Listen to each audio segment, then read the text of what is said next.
Welcome to the Falkin Around podcast. I'm Carl Falk, and if you know who I am, you know that I'm on podcast because I'm no longer on the radio. Well, let's start there. It's been a couple months since I was displaced by iHeartRadio. iHeart decided they were going to lay off 1,000 people or close to that nationwide. I was one of the unlucky few. Little surprising, little strange way to start my morning that day, being told, hey, you're good, don't come in. Like ever. But hey, it's one of those things that big businesses have to make decisions that are in the best interest of them. I was not in their best interest.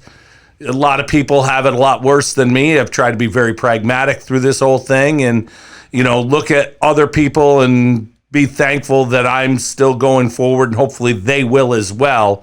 But I want to start by a lot of you who are listening because you've listened to me on the radio.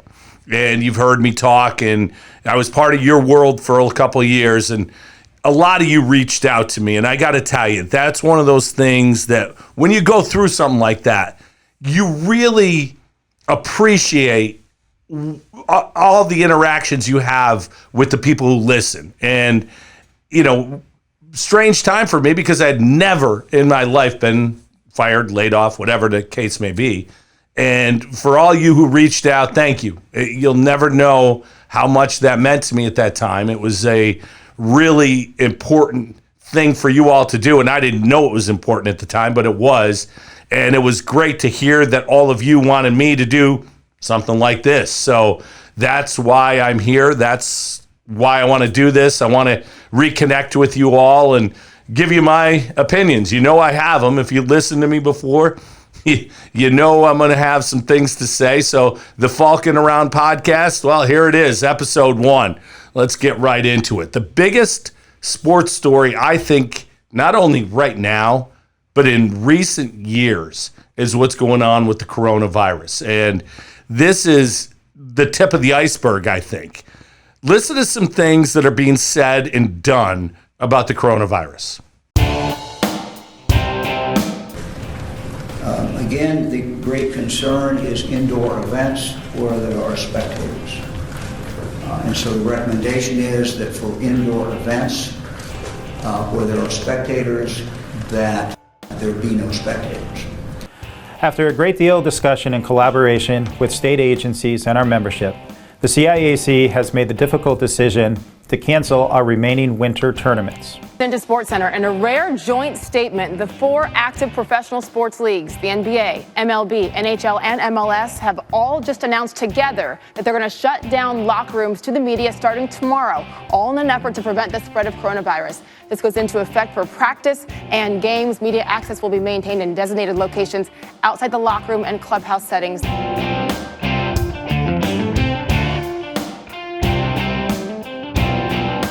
So that's some really smart people making decisions. Look, there's some hysteria attached to this. I do believe that the media is running rampant with this. Let's face it, the world we live in, it's about clicks.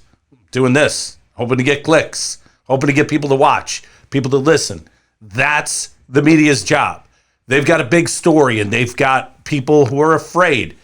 The hell, people are buying toilet paper like there's never going to be toilet paper ever made again.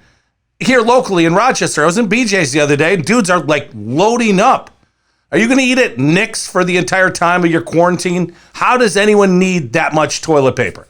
Whatever. That's the least of the problems. The most of the problems are, in sports anyway, some of the cancellations. The Indian Wells tennis tournament, huge tennis tournament out west, was canceled. The Ivy League basketball tournament. Now, this is a big deal because all of a sudden it's like, oh yeah, hey, you available to the tournament? Yeah, you're going. Everyone else, your season's over. Don't worry about it. The schools are going to start doing online classes from here on out, which I think is a really dangerous precedent to the college life as we know it. If you don't have to go to that college and live, that would save mom and dad about $15,000 a year. So I think that's going to be something, maybe that's more of a thing.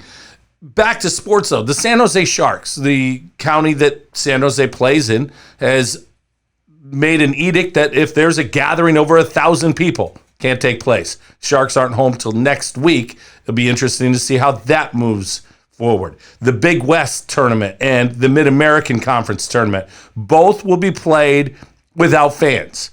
And I think this is something we're going to see more and more of as this thing goes further.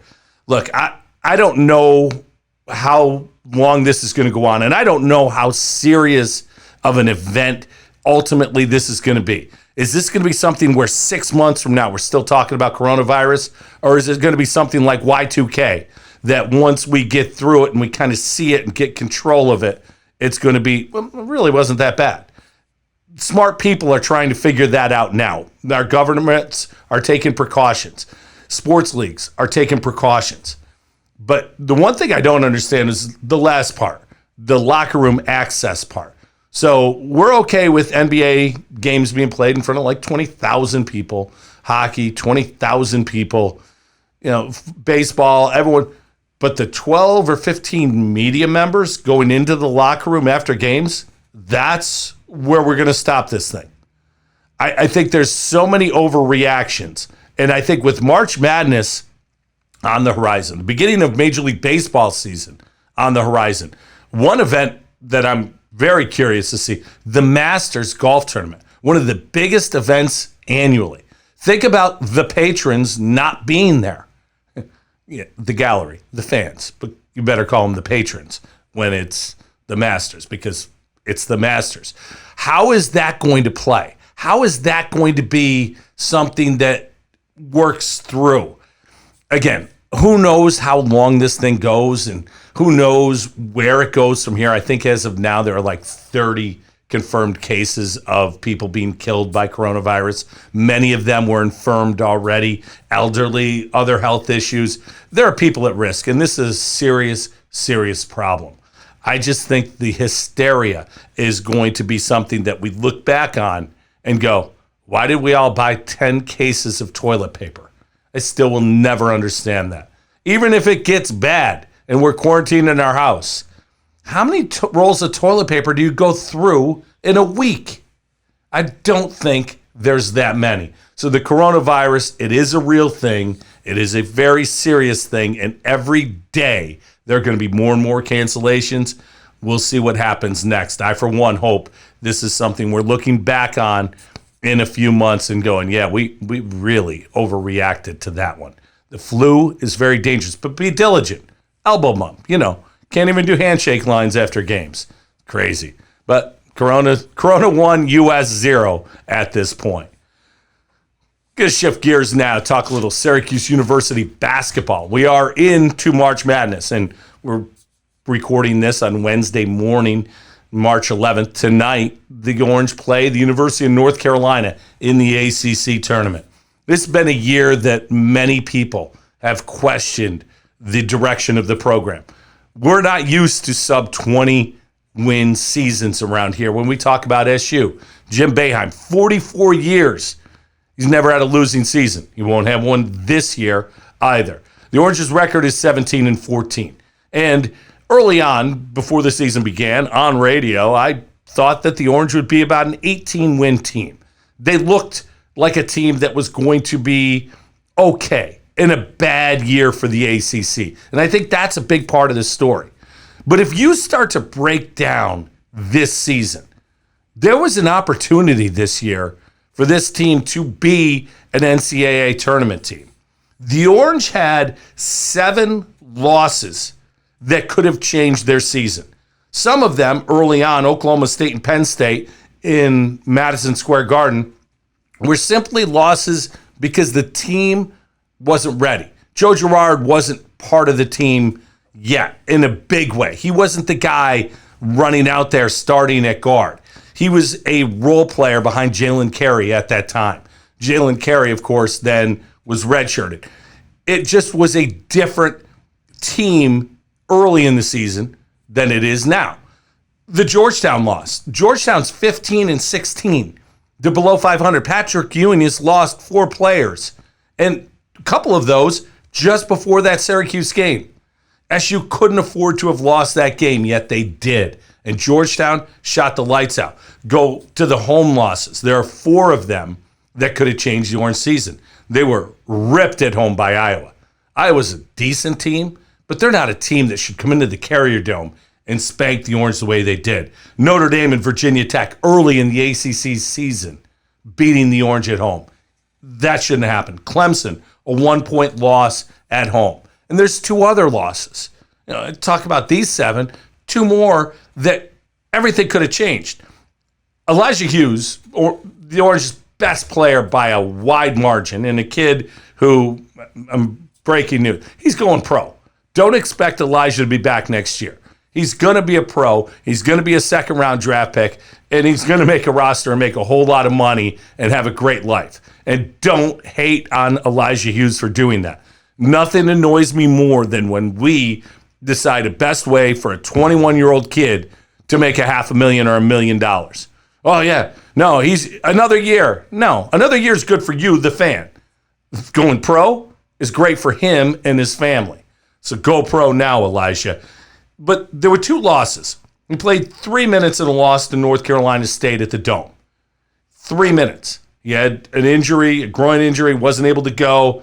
The Orange lost that game by 4. Elijah Hughes plays, they win that game. There is no doubt in my mind they win that game.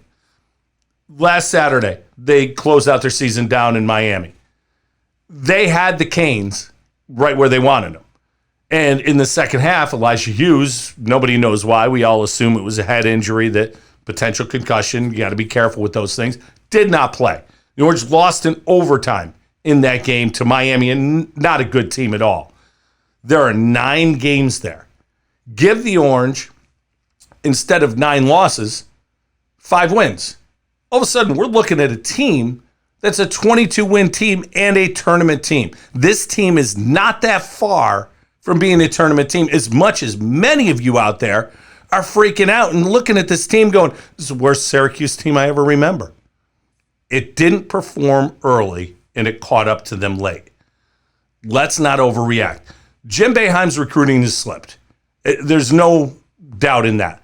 A guy by the name of Isaiah Stewart, we all know him here in Rochester, he's one of our own, is doing great things at the University of Washington. Now, Mike Hopkins' team, he recruited the hell out of things last year and got Isaiah Stewart, a couple other really good players. They're not having a good year either. They're not going to the dance either. So all of you who say Mike Hopkins was the answer, he may be, but Mike Hopkins can recruit. I'm not sure he's ever going to be the coach that he needs to be to win consistently. The recruiting, though, it's got to get better. I watched the other night the 6 overtime game between UConn and Syracuse. And the next 2 years later, the 2 teams played in the Big East tournament again. Oh, sidebar, still missed the Big East. I know it's an ACC league that can be the best league in basketball, but the old Big East days, there was nothing like it. Syracuse had rivals. They don't now, and I think that hurts in recruiting as well. But go back to those teams. The bench for Syracuse at the time. Dion Waiters, not in the 6 overtime year, 2011, a couple years later. Dion Waiters came off the bench. Dion Waiters, Josh Pace, Fab Mello, they had blue chip prospects on the bench. This year, 7 people played, maybe 8, and Jesse Edwards was that 8th. And while I like Jesse Edwards long-term, nobody's ever referring to him as a blue chip prospect. But I do think that next year is going to be a better year for the Orange. Look, they could potentially have 11 people back. 11. That doesn't happen at a big-time program. And I still believe Syracuse is a big-time program. When you look at Buddy Boeheim, I hear a lot of, well, he's a coach's kid, that's why he plays. This is a kid who, in his second year, wasn't supposed to start last year. He did. 15.3 points per game and shot 38% from 3. Not many people in the country put up those numbers. He's also added a mid-range game. He's going to get better. Joe Girard III. It's from Glens Falls. I heard that all year. I hope that's done. This guy's from a small school. He can't play at Syracuse. Recruiting, no. It doesn't matter where you play high school ball. If you can play in the summer circuit with the biggest and best players in the country, you can play. Joe Girard did that. He played in the EYBL and played with a team that had Isaiah Stewart. He was the second leading scorer on that team. So Joe Girard can play. As a freshman, He's averaging almost 13 points a game. Is that great? Hell no. Biggest disappointment with Joe Girard to me is that he didn't knock down more threes. I thought he'd knock down more. But 32.5% is right about the minimum you want to shoot from three. I do think next year he's going to be a 38% three-point shooter. More importantly, thrust into a point guard role, a role he's never played before. 3.4 assists, 1.9 turnovers. 1.5 assists to turnovers a game ratio. It's not great. You'd much rather be 3-1, but a kid in the ACC who's never played the position before on a team that's offensively challenged will take it. Marek Dolezaj is an all-around player. He'll be back. Barama Sidibe showed some things, like a pulse. They actually checked. He has a pulse towards the end of the season. If he continues to improve, and there's a long way to go, he's going to be one of a three-headed monster at center next year. Jesse Edwards and John Bolajak, a young kid who was redshirted this year. That's 18 fouls. Go out there and do what you got to do. Rebound, play defense, 18 fouls. And then there's Quincy Guerrier, who I think has the biggest upside of anyone on this team. He got in Jim Boeheim's doghouse early and sometimes played well and sometimes showed he was a freshman. But raw and talented, there's a lot there. And then there's the Jalen Carey's and the Howard Washingtons, Robert Braswell's, the Bryson Godine. There is a lot of young talent. Now, I think a couple of these guys likely to transfer, and frankly, I think a couple of them need to. There's two incoming recruits, Kadari Richmond and Woody Newton. One's a 4-star, one's a 3-star. Nothing great, but typical Syracuse players. Long, athletic, can get to the rack, can play some zone defense. That's what Jim Boeheim recruits. If there's one thing that needs to change, in my opinion, the 5 position that's long been a guy who plays the middle of the zone and does that exclusively. You want to improve? You want to catch up to the modern basketball? Make that guy a stretch 5. Make him somebody who can step out, at least the free throw line, and knock down a jump shot. Stop clogging the lane with a guy with zero offensive ability. That's Barama Sidibe right now. Jesse Edwards, I think he can step out. From what I've heard about John Ajak, he can step out. That's the improvement that needs to go. So there's hope, and it's not as bad as you think it is. It's not great like the glory days. It's just not as bad as you think it is.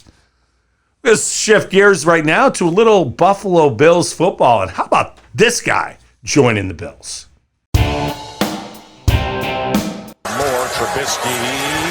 Intercepted near the goal line. Josh Norman. Lions for a third-round pick. First and goal. That ball is intercepted by Josh Norman. And Norman's still on his feet. Big return from the end zone for Josh Norman, his third pick of the year. Second down and 7. And an overthrow and an interception at the goal line by Josh Norman. And there's Barkley off his back foot, and another interception. Josh Norman down the sideline, one-handing it.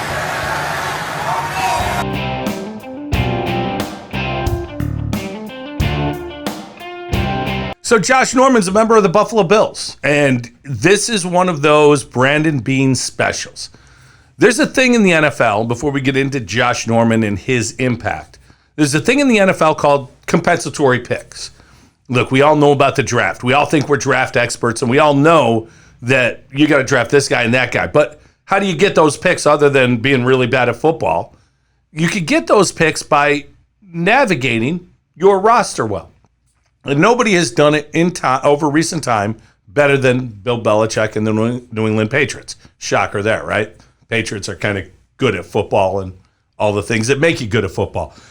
The formula is simply this. If you lose players to other teams, depending on how much they sign for and how well they play, you're awarded a pick to replace those players. Now, the first part of that formula is you have to lose more players than you sign. So go to the Bills last year.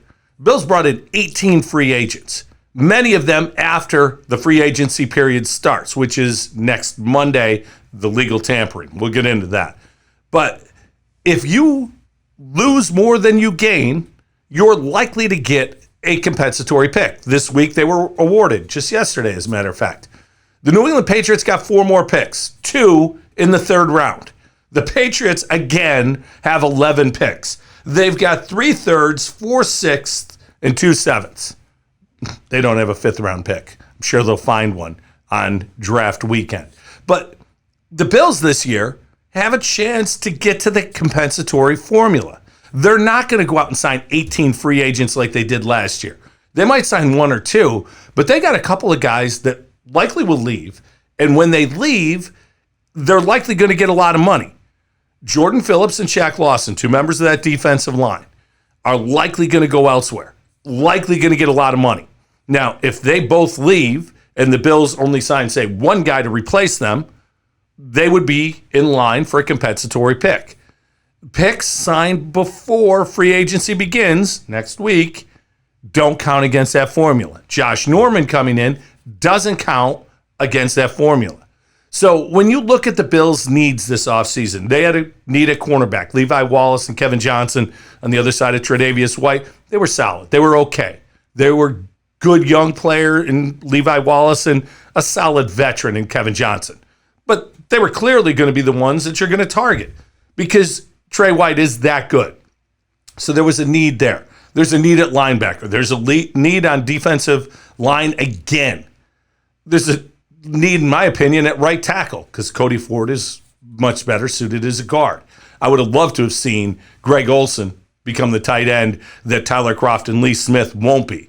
The money spent on Tyler Kroft and Lee Smith could have paid Greg Olsen to play there. But no offense to Josh Allen, I'd rather play with Russell Wilson too if I was Greg Olsen. So the Bills bringing in Josh Norman, while he's got a reputation as being a very controversial guy, we all remember he and Odell Beckham going at it and the things that happened in that game, and very outspoken, went to Washington. He's slipped. He's no longer an elite cornerback. But when he was an elite cornerback, he was with the Carolina Panthers. Who was his defensive coordinator? Sean McDermott, who worked in the organization, Brandon Beane. These guys know him well. They know his strengths. They know his weaknesses. And I think his strengths fit the system that McDermott plays. McDermott likes to play a lot of zone. Josh Norman, when he was at his best, was playing a lot of zone. Let's face it. He wasn't a strong man-to-man guy early on. And when he went to Washington, he's going to be a lockdown corner because that's what they paid him to be. It's not what you're paying a guy to do. It's what he's best at. And I think that's one area, especially on the defensive side of the ball, that Sean McDermott excels. He puts guys in a position to do what they do best. Use Lorenzo Alexander as an example. He was a linebacker who put his hand in the ground a lot and rushed the passer because he was great at rushing the passer. Moved him around, got the most out of him. McDermott knows what he has in Josh Norman. It's not always going to be a guy who is along the ride with the process. There's going to be some bumps in the roads. But for the first time, in my opinion, since Tre'Davious White has been there, there's a legitimate guy on the other side. Remember, Stephon Gilmore went when Trey got here. They did not overlap. That's the unfortunate part. I'm not saying Josh Norman, Stephon Gilmore.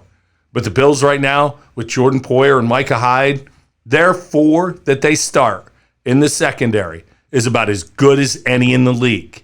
That's a deep secondary. They now don't need to go spend big money in free agency that costs against that compensatory pick formula again, and they've settled a need, a starting cornerback. And Levi Wallace, his development will continue. Kevin Johnson may come back for a veteran low-end salary. So now there's depth. Smart move by Brandon Beane and Sean McDermott bringing in Josh Norman. We're going to continue with the NFL and free agency because, again, the legal tampering period begins this week. I love that. Legal tampering.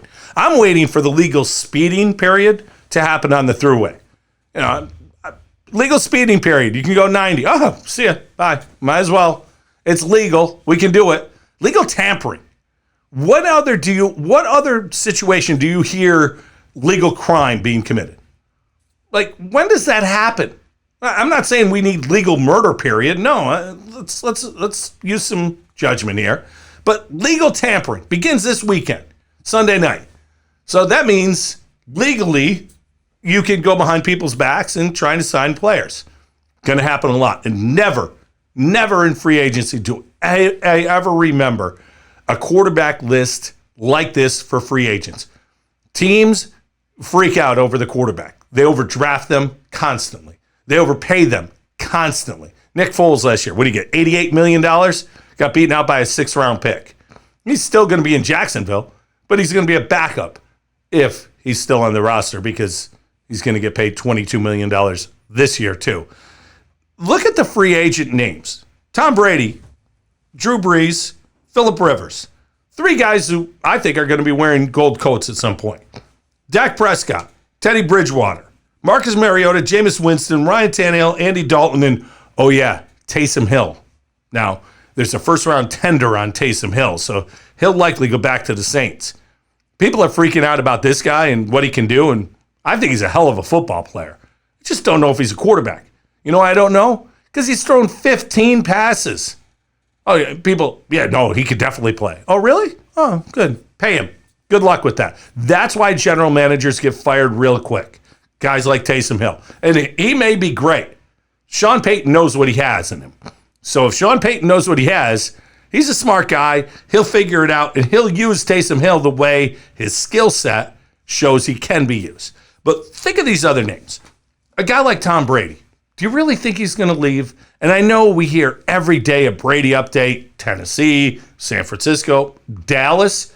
And people are saying, well, you just said Dak Prescott. Yeah, I know the Cowboys are negotiating with Dak Prescott. I heard this a couple weeks ago, and it made a lot of sense. Dak Prescott, franchise tag on him, you probably could trade him for 2 number ones. And if you laugh at that, Jalen Ramsey last year, same situation, got 2 1s and a 4 to go from Jacksonville to the Rams. Who's going to help your team more? Jalen Ramsey? Dak Prescott? All about the quarterback, right? Why not the Cowboys sign Brady for 2 years, less than they'd pay Dak Prescott, and get those 2 1s for Dak Prescott? Doesn't that make your roster better? Now, that won't happen. Jerry Jones won't go that route. He'll re-sign Dak and be proud that he's paying somebody more money than anyone else in the league, and that's Jerry. He loves that splash. It's another way of getting it. So he'll stay in Dallas, like I believe Brady will stay in New England. Brees is going to stay in New Orleans. Rivers, he's not staying in L.A. They're done with him. And frankly, I think he's close to done anyway. But keep an eye on Indy. That seems to be the preferred landing spot, if you will, for Phillip Rivers. That could be interesting. Name on this list that I'm really intrigued about is Teddy Bridgewater. Teddy Bridgewater was a hell of a young quarterback a couple years ago, had a devastating leg injury. If not for the great work of the athletics training staff in Minnesota, he might have lost his leg. That's how bad that injury was. Last year when Brees got hurt, 6-0, played really well. Now I know that's on a good New Orleans team, but Teddy Bridgewater is somebody that if I'm looking for a quarterback, I'm looking at Teddy Bridgewater. Think of the draft. Tua Tagovailoa and Joe Burrow are going in the top 5. One of them had one great year. One of them gets hurt every year. Both of them have questions. Who would you rather have next year starting at quarterback? Burrow, Tua, or Teddy Bridgewater? If I got to win football games, and if I'm an NFL coach and GM, I do because I like my job and want to keep my job, give me Teddy Bridgewater. Something interesting to keep an eye on. Then there's former first and second picks overall, Jameis Winston, Marcus Mariota. Mariota's out in Tennessee. I don't think he'll come back. Jameis, I think there's a chance he comes back to Tampa, but that's bizarre. Andy Dalton is another guy. If Brady leaves, I expect Andy Dalton to be in New England, and you can win football games with Andy Dalton. Ryan Tannehill, a guy who a team gave up on too early, likely, went to Tennessee. I'm not paying him a bunch of money, but I'd like to have him around. And then there's other guys. There's Derek Carr. Are the Raiders done with him? Are the Lions done with Matthew Stafford? It's very strange. Cam Newton in Carolina. Never have we had a free agency period like this. Never has it been this interesting. So, going to be fun in the next couple weeks. I just can't wait for the legal tampering period. I'm looking forward to that. Up next, we're going to talk about the New York Yankees. They've got some injuries. You might have heard this before. Here's Aaron Boone talking about the injuries. So we got Judge update. So he has a stress fracture of the first right rib. Obviously a lot of tests to get. It's a tough diagnosis to find. So that's what we're dealing with. It does, it's probably an injury that dates back to September when he... Any idea how long? No, because I think hopefully we'll reassess in 2 weeks of where he's at, as far as, if the bone's healing and then... So that's Aaron Boone talking about Aaron Judge, his right fielder who Yankee fans love, and you should. This is a big, strong guy who hits the ball a country mile. He's shown great ability in the outfield. He's truly a 5-tool, 4. He can't hit for average. 4-tool player. Fun guy to watch, great young kid. But over the last 2 years, Aaron Judge has missed 110 games, and he's going to miss the start of this year. This is becoming a trend with Aaron Judge, and it's a scary trend because the Yankees have a decision to make on Judge in a couple years. Do we pay this guy? And baseball contracts now are going the route of 10 years and $35 million per. Do you invest in that guy, or do you move on from him? And a couple of years ago when he hit 52 home runs as a rookie, the thought of not getting that second contract with the Yankees would have been incredibly far-fetched. But the reality is the Yankees, I think, have much more depth in the outfield. Look, the Yankees have big injuries this year. Luis Severino, he's going to miss this year and probably part of next because he's going for Tommy John surgery. James Paxton is going to miss a couple months because of his injury. I mentioned Aaron Judge, and Giancarlo Stanton, of course, is going to miss the start of the year too. Stanton is another guy who Yankee fans think is very fragile, and he is. Last year, he played only 18 games. How about this, though? The previous 2 years, one in Miami and one in New York, he missed 7 games in those 2 years. The reality is, in my opinion, that Judge is a more fragile guy than Stanton. But when you've got both of them, it's concerning. But here's why I'm not going to lose sleep over this year's New York Yankees. This is why you're here to hear first. The Yankees are going to win the American League East. They're not going to win it comfortably, but they're going to comfortably make the playoffs. Look, this team still has the best bullpen in baseball. When you've got guys like Ottavino and Britton setting up Chapman, that's a great bullpen. And while Yankee fans don't like Chapman because, well, he's not Mo, then again, nobody has ever been Mariano Rivera. He's the greatest reliever in the history of the game. He's very good. Their 7, 8, 9 is in place. They've also got guys to pitch a couple innings leading up to that. So the starters, what starters there are, need to go 5 innings. You give me 5 strong as a starter for the Yankees, I'll give you a W.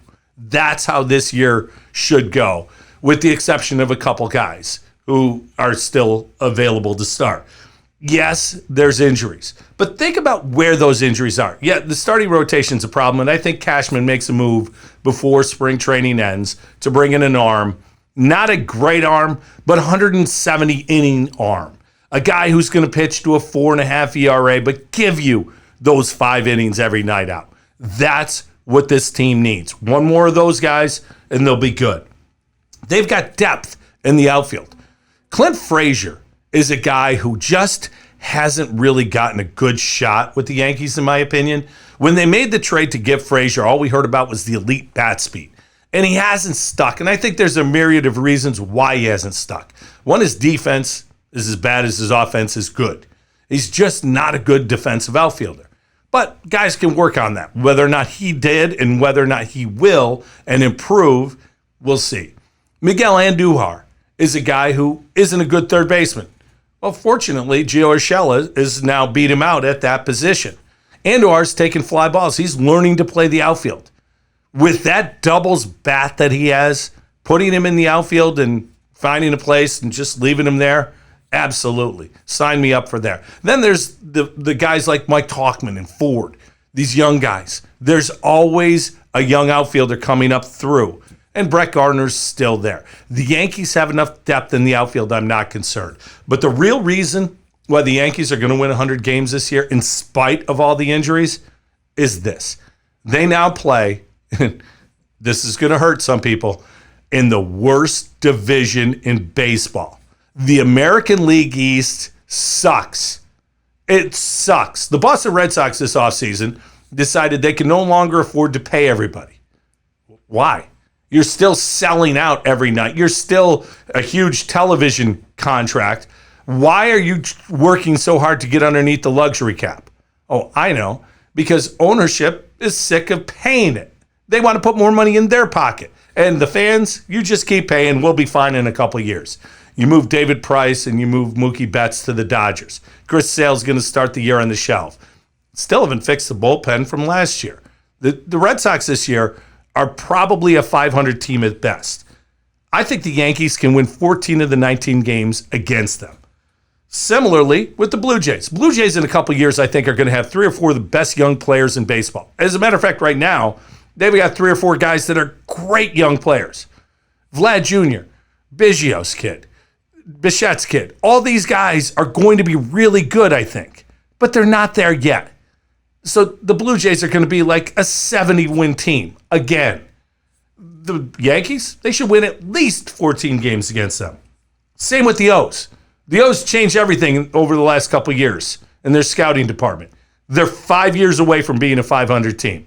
If you're an O's fan hearing this, sorry. Didn't mean to throw that at you, but it's true. The O's will lose at least 14 to the Yankees.